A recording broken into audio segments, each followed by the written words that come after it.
Hey, Patreon fam, Joey Berger here.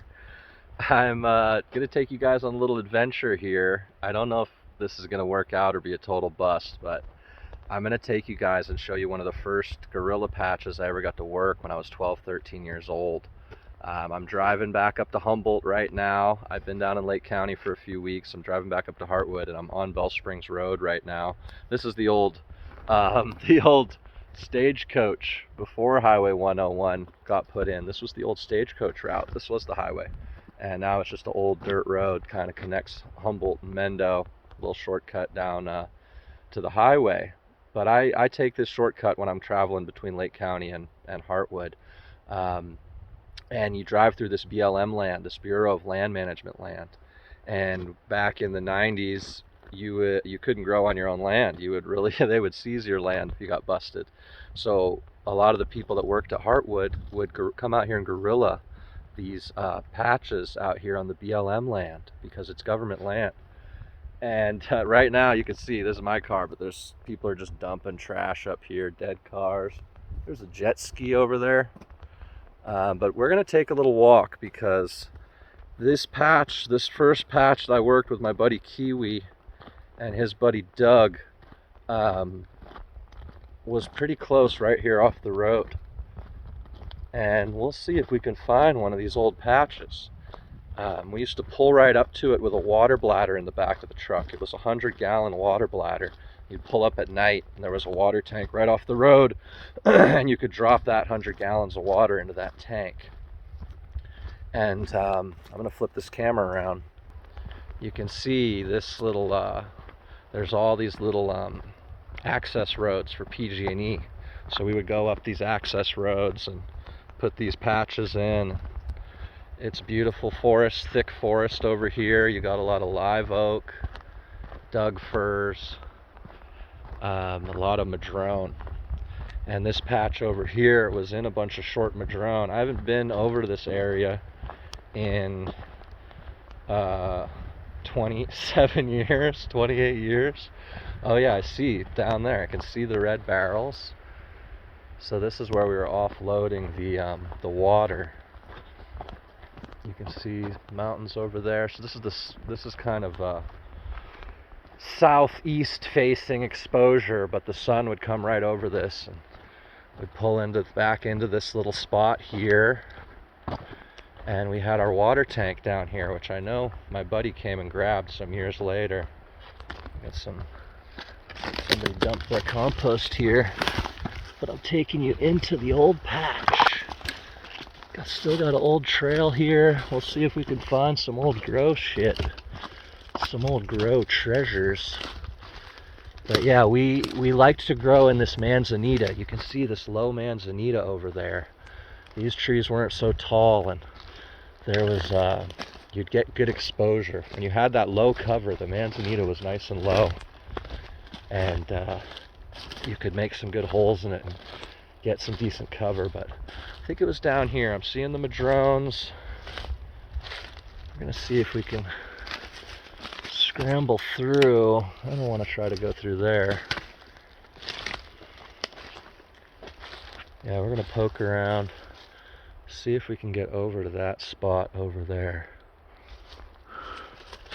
Gonna head down the hill some more. I remember this patch being pretty close off the road, so I don't think we have to go too far into the hills. You got a lot of this tan oak forest and a lot of this dead manzanita, which is an early successional plant. That means it comes in and it places the grasses and the scrub brush, and it creates a habitat for the other trees to come in. It's the next succession of plants, which here are these live oaks and the madrones. And yeah, I'm seeing some old grow stuff. I'm seeing some grow bags. I see an old barrel, because this is where we were actually growing, was under the madrones. And yeah, sure enough, here's the old patch. And this is a good little garden. I mean, my buddies were pulling good weed out here. There's an old grow bag. Here's the old patch. Here's a barrel, chicken wire. This is fenced in the whole garden here.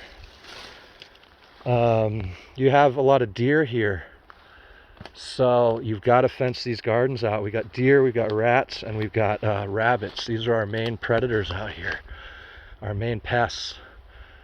And yeah, looking at these madrones, these are 40, 50 feet tall now.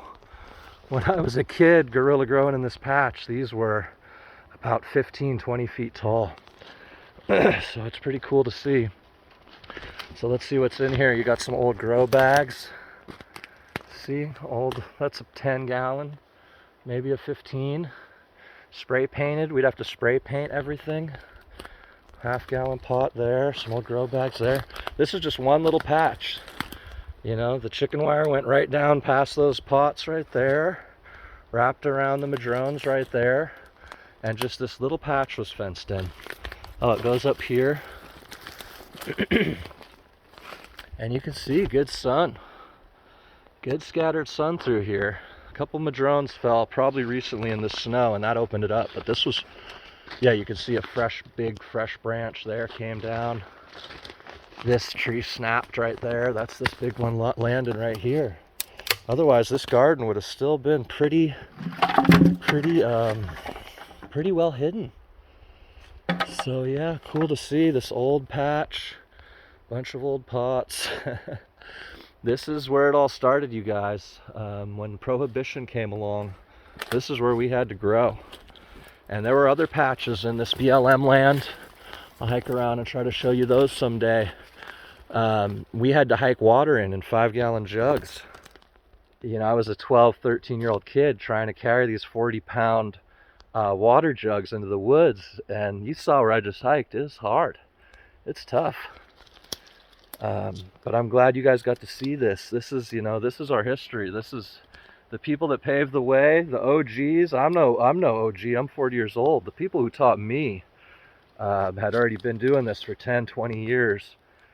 They really risked it all, and they worked their asses off to get it where it is today, to the easy times. They risked their lives and their safety and their well-being to keep those plants growing, to keep those seeds and keep this culture going. So we got to pay those respects, because before there was acres and acres of weed and acres of greenhouses and big corporate money, if you loved cannabis, if you enjoyed cannabis, there was somebody out in these hills growing it for you, you know, and they were sweating their asses off.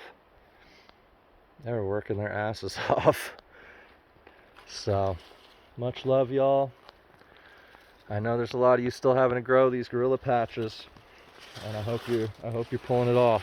You know, we're getting to weird times. Let's hope we don't ever have to grow our food or our medicine like this. You know, let's hope we don't have to go back to these times. All right, y'all. Peace.